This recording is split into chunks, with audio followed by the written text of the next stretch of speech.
This is my February 2013 trip to Winnipeg and Churchill, Manitoba. Now, Winnipeg has the longest frozen waterway in the world. There's little structures built out on it that are kind of fun, and people obviously enjoy walking and skating down the walkway, the riverway. Now, I took a train up to Churchill to go to the Churchill Northern Study Center. Here's the train station in Winnipeg. Now, the train trip is a full 2 days, but it's fairly comfortable. They have plug-ins where you can plug in your laptop, but I actually didn't use it all that much because it was so entertaining to watch the scenery roll by. Here's the sunrise as we get into Churchill.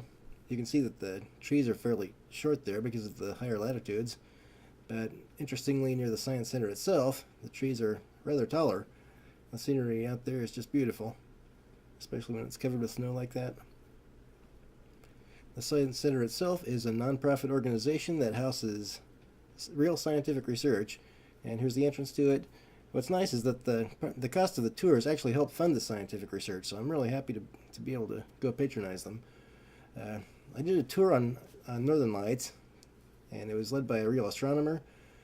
Here are some pictures I got. They were generally taken at ISO 800 and aperture 2.8 or 3.5 or something like that, with about 30-second exposure. Unfortunately, it was cloudy some of the nights, so I didn't get as many chances to see them as I wanted to. And we also got a chance to do a dogsled ride with the Blue Sky Bed and Sled people.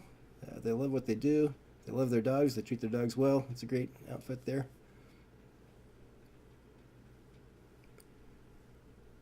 Now, for decades, the Science Center was the site of a rocket launch range where they launched rockets up into the upper atmosphere to study it.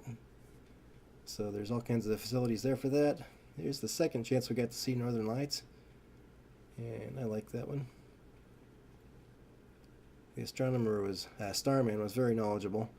Here we're taking a snowmobile expedition out into an area where an ecologist was explaining how they measure the snowpacks and all the little animals that are out there and such.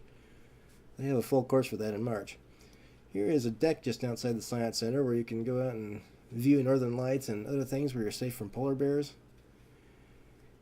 And here I'm taking a longer sled tour. This is after the Science Center tour, and it's also with the Blue Sky Bed and Sled. And I was able to see sundogs. These are light rays reflecting from crystals and frozen water crystals in the atmosphere. And snow snakes, where snow is blowing across the road. You can see the polar bear crossing sign.